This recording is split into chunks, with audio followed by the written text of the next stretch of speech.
Espero que les haya ido bien en este ciberviaje que hicieron y compartieron con otras personas. Ahora vamos a hacer lo siguiente, para que nuestros expositores puedan responder, lo que tenemos que hacer es priorizar las preguntas. Entonces, la forma de priorizar es, en ese mismo Google Club, ustedes tienen un corazoncito y entonces, ahí se siente un ruidito de fondo.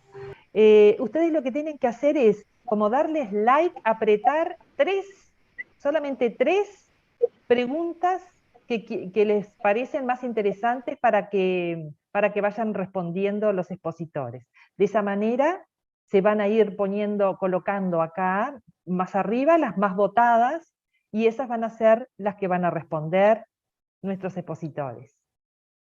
Así que si les pueden dar like en el corazoncito, ya vemos acá, empiezan a moverse. Ujú. Bien. Esa es la votación. Esa es la forma de votar, que tenemos interactiva, no estamos juntos, pero es como que estuviéramos.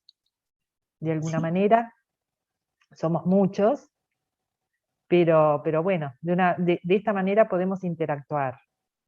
Bueno, ya tenemos una de 4 acá, otra de 4, están votando.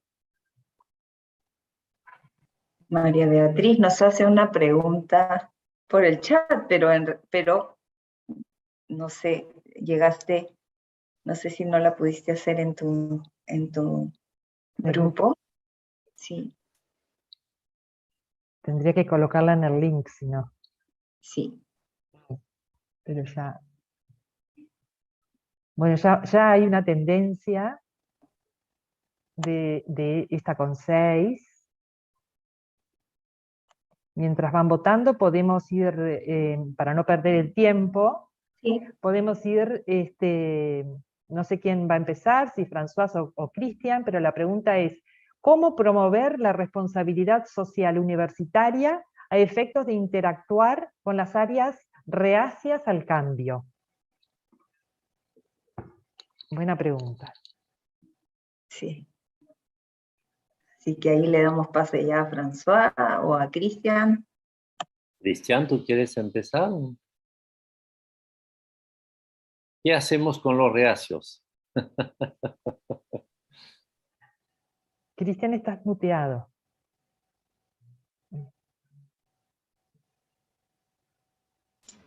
Te decía François, empieza tu iniciativa. Yo voy con la siguiente, que esta que se puede implementar. Pueden ver que cuando los ponentes se dan la palabra mutuamente es que están en problemas, ¿no? Todos somos ignorantes, pero no ignoramos las mismas cosas, pero hay cosas que constituyen misterios muy difíciles de resolver, como este mismo ejemplo, ¿no? De hacer comunicar, hacer colaborar las personas, las áreas reacias, ¿no? Ahí podemos tener un enfoque, yo diría, psicoterapéutico de ir a ver dónde está el problema, ¿no? ¿Dónde te duele florecer? Si un área de la universidad es particularmente reacia, debe haber algún motivo, debe haber alguna razón. Entonces hay que ir a escuchar, sentarse a escuchar cuál es el miedo interno, cuál es la emoción o el contexto o el conocimiento que constituye esa, esa dimensión reacia al interactuar, ¿no? Esa es una primera pista para resolver esa pregunta. La otra pista es la pista que eligió el Perú, que puso a la responsabilidad social como obligatoria desde la ley, cosa que es muy bueno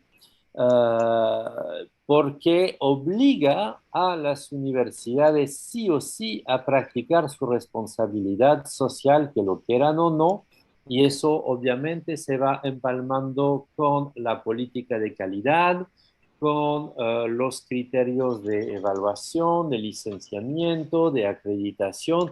Es decir, poco a poco crea una dimensión en el cual un área reacia a la promoción de la responsabilidad social se vuelve sencillamente un área ilegal, ¿no? En su comportamiento, lo que puede traer obviamente muchos problemas a continuación. Entonces, la obligación legal es también una buena vía, ¿no?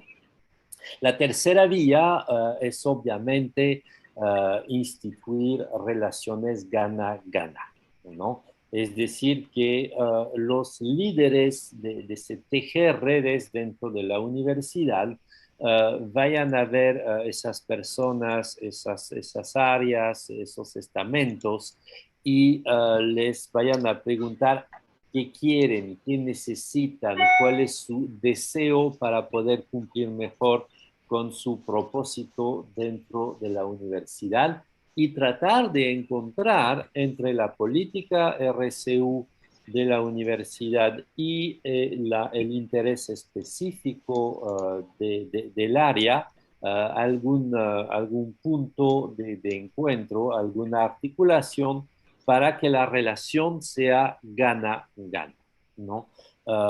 Y eso se da, por ejemplo, a nivel de investigación. Muchas veces los investigadores que pelean por publicar en revistas, cuando se le viene con la RSU, dicen, no tengo tiempo, tengo mucho trabajo, ¿no? Entonces ahí el punto gana-gana es de decirles, mira, si tú participas en un programa, en un proyecto de responsabilidad social junto con muchos colegas, en realidad vas a producir un conocimiento que después podrás aprovechar y validar en 1, 2, 3, 5 artículos, entonces te va a ser de mucho provecho, ¿no?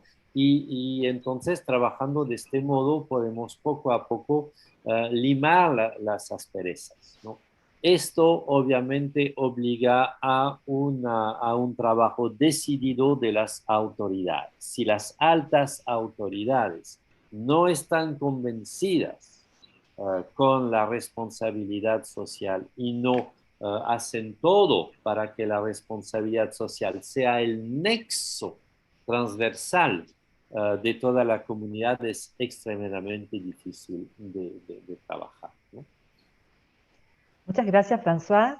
A ver, Cristian, la siguiente pregunta. ¿Qué estrategias se pueden implementar para involucrar a todos los colaboradores de una universidad?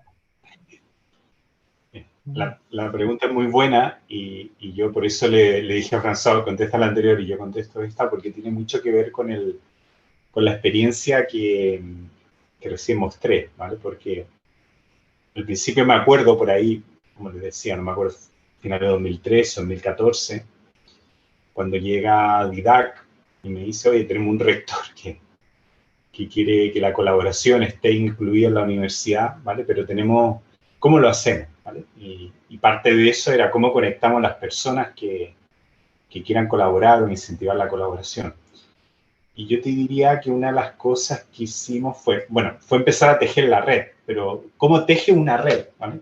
A nivel material, si yo me quiero hacer algo, bueno, compro una lana, compro unos palillos y me compro un telar y empiezo a tejer. Bueno, literalmente eso es lo que tuvimos que hacer, ¿vale? En el fondo, empezar a identificar telares que fueran atractivos para invitar a conversar a las personas, ¿vale?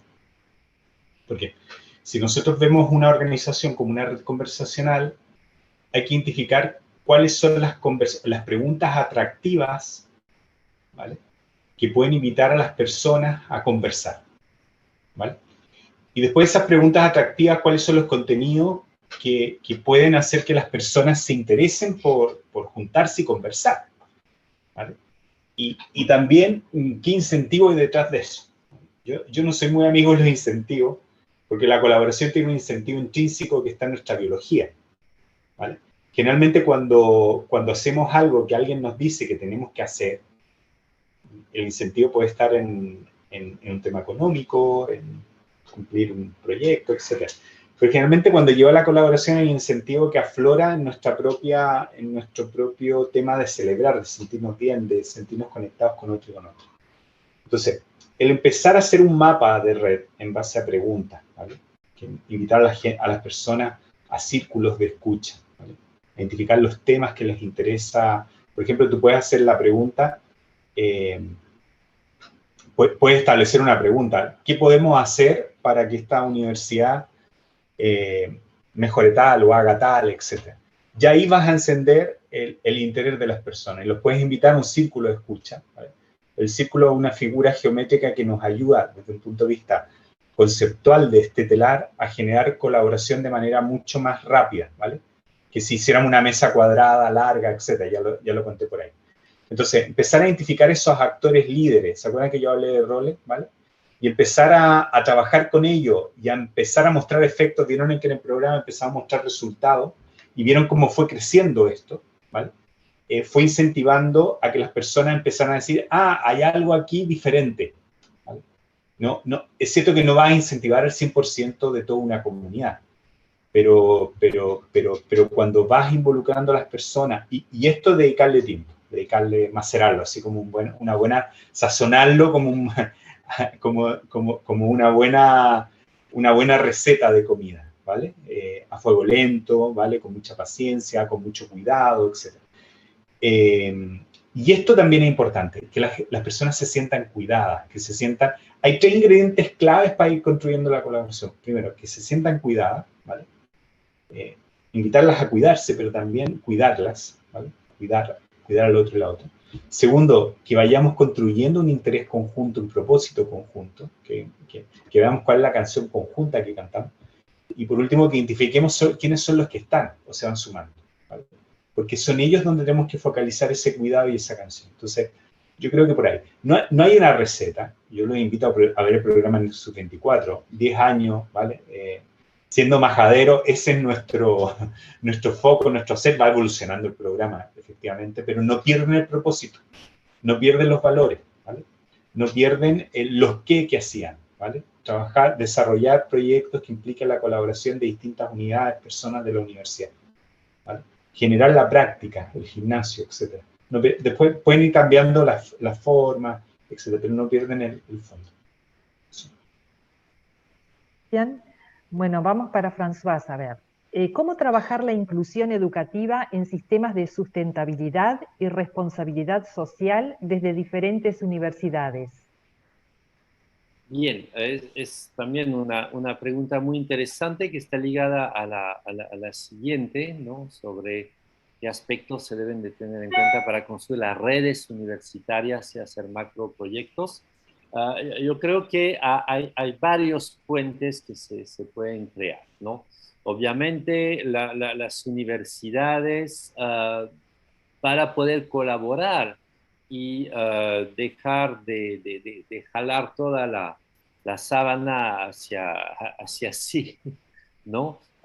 Deben empezar a darse un propósito externo a las universidades que puedan interesar a todas y que cada una pueda aprovechar desde sus propios intereses institucionales. Estoy pensando, por ejemplo, en la creación de un observatorio para los objetivos de desarrollo sostenible. Hoy en día, todas las universidades, al igual que las empresas, dicen que trabajan en relación con los ODS. Los ODS están muy difundidos, hay mucho interés, pero hay mucha carencia en Latinoamérica de, por ejemplo, medición de lo que está pasando, ¿no? Tomemos, qué sé yo, el ODS hambre cero o educación de calidad. Tenemos realmente la capacidad de medir en cada país los avances de cada una de las metas ligadas a esos dos ODS. ¿Quién tiene la data? ¿Quién no la tiene? ¿Esa data es confiable? ¿Cómo mejorarla?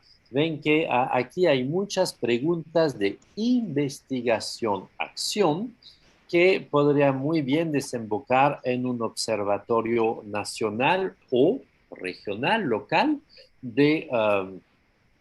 que pueda observar y medir ciertos ODS, y eso interesaría a cada universidad de este territorio, en el sentido en que podría dedicar tiempo dentro de ese observatorio diversas investigadoras o investigadores de estas universidades. Y empezar a trabajar juntos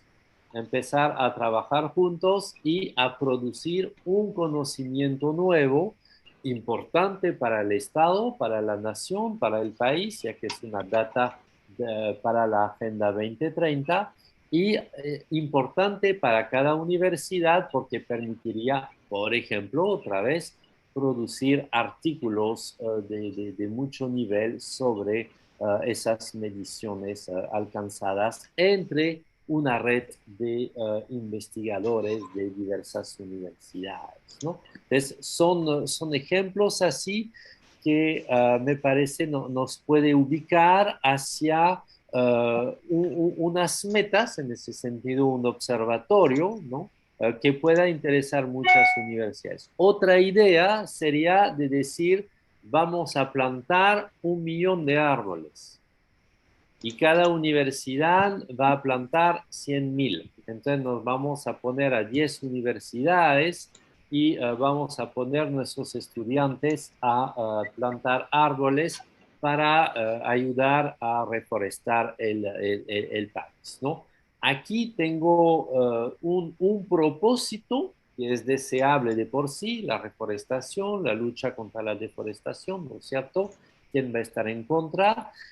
Que puede dar lugar a una asociación entre muchísimos profesores y estudiantes de muchísimas universidades hacia un solo proyecto común en el cual van a estar todos asociados, todos teniendo obviamente su nombre y su lugar de reforestación, obviamente ligados a diagnósticos y conocimiento del caso, para saber qué plantar, dónde plantarlo y cómo cuidarlo en el tiempo, etcétera, etcétera, cosa que todos nuestros expertos en las universidades pueden saber y saber hacer, ¿no? Entonces, hay que darnos más allá de mi universidad unos propósitos país que nos permitan colaborar entre todos para alcanzar este metaproyecto,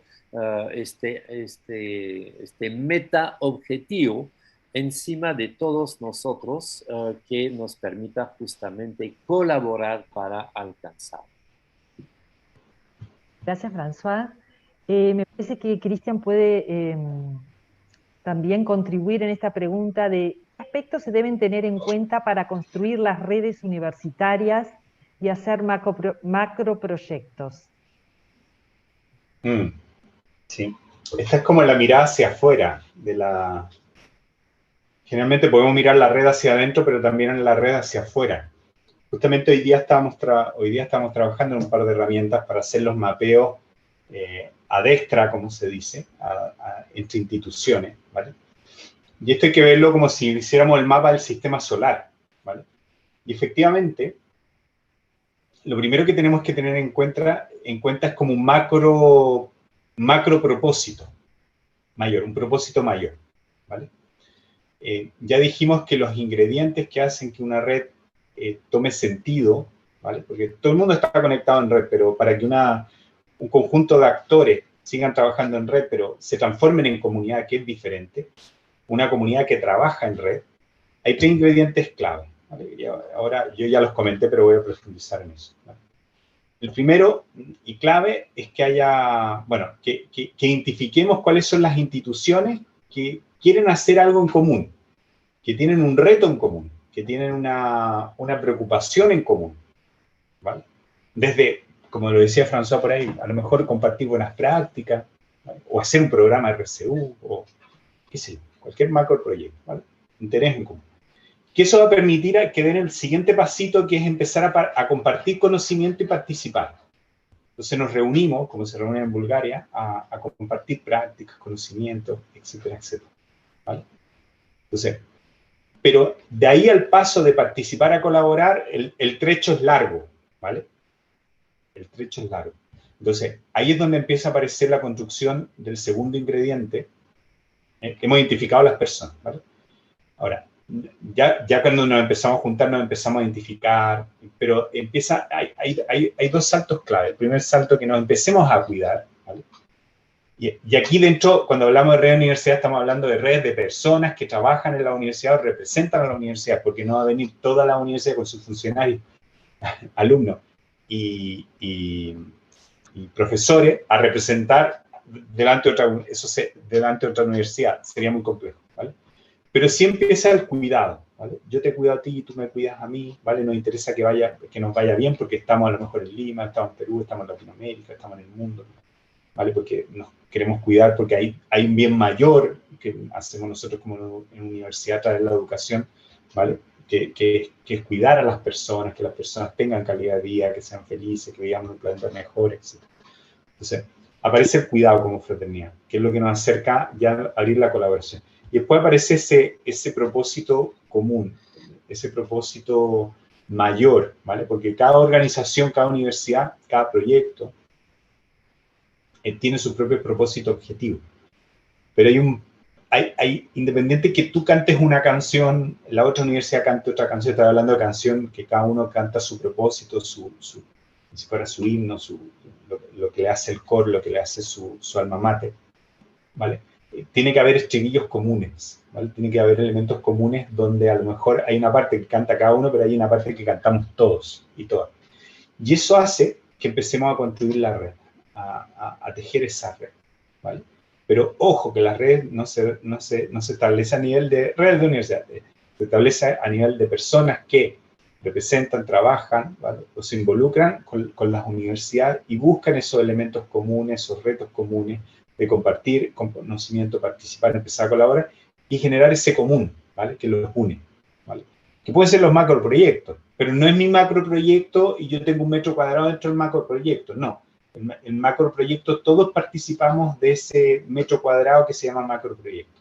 Y eso es lo que hace la diferenciación entre colaborar y participar, ¿vale? Gracias, Cristian. Y bueno, ya la última pregunta, porque el tiempo se nos va. A ver si François puede llegar a sintetizarla. Es, esperen un poquitito que se me... ¿Qué aspectos se deben tener en cuenta para construir las... No, esa es la que acabamos de hacer. ¿Cuál es la manera más viable de medir impactos de la RSU, tanto en instituciones educativas como en comunidades vulnerables? ¿Estás muteado, François? Perdón. Hay una diferencia entre medir impactos de la acción social, de los proyectos sociales en comunidades vulnerables y medir impactos de la responsabilidad social universitaria, que es un tema interno, ¿no?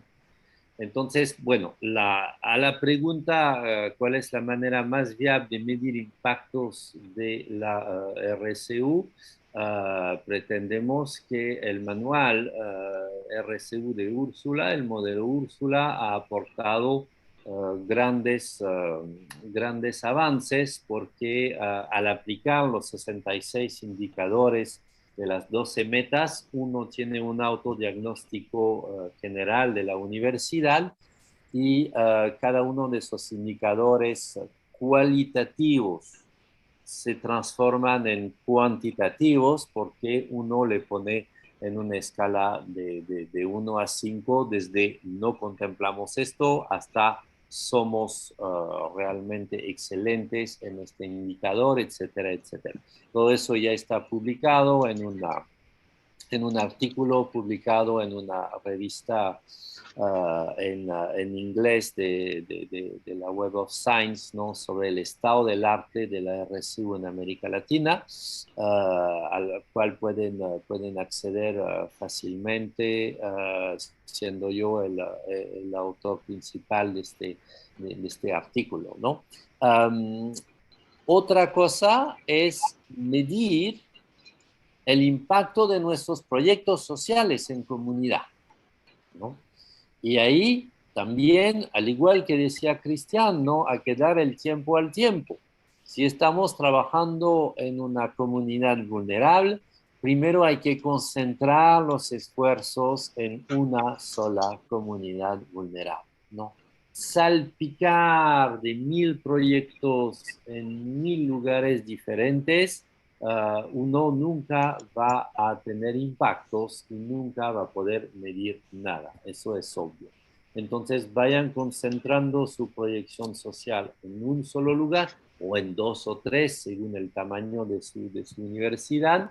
Vayan congregando para que no solamente participen, sino colaboren. Recuerden bien esa diferencia que Cristian nos acaba de explicar. Y entonces con su trabajo interdisciplinario van a poder ver años tras años si efectivamente la comunidad va mejorando en ciertos aspectos gracias al trabajo de la, o mejor, de las universidades, ¿no? Entonces, eso es obviamente otro tipo de indicadores, que son indicadores de desarrollo, de ingresos, de regeneración del medio ambiente, de disminución de la tasa de violencia, de tasa de mortalidad infantil, etcétera, etcétera. O sea, todos los indicadores que conocemos del desarrollo. Y otra vez, esto no se mide de un semestre para otro, sino se mide en años. Lo que podemos medir cada semestre dentro de la RCU para los proyectos sociales es qué contentos y cómo sienten que han aprendido nuestros estudiantes participando de los proyectos, ¿no? Si sienten que tienen mejores habilidades de escucha, de liderazgo, de negociación, de trabajo en grupo, si tienen una mejor visión de los ODS, si entienden mejor cómo pueden aplicar su profesión al desarrollo sostenible, etcétera. Todo eso lo pueden hacer obviamente los profesores de aprendizaje basado en proyectos sociales o como se suele llamar aprendizaje servicio, ¿no? En general, yo digo, aparte de los aspectos más transversales y universales de la RCU, que ya están contemplados en el manual RCU de Úrsula, yo diría que cada proyecto, cada programa es genuino, es singular y debe, dentro de su propio desarrollo, producir sus propios criterios de evaluación, de medición, ¿no? Y de seguimiento, evaluación, sabiendo que la evaluación de impacto no es para llenar de cifras el informe anual, es para mejorar, ¿no? Entonces, cada proyecto debe saber en qué está fallando y cómo una información sobre sí mismo le va a permitir de mejorar.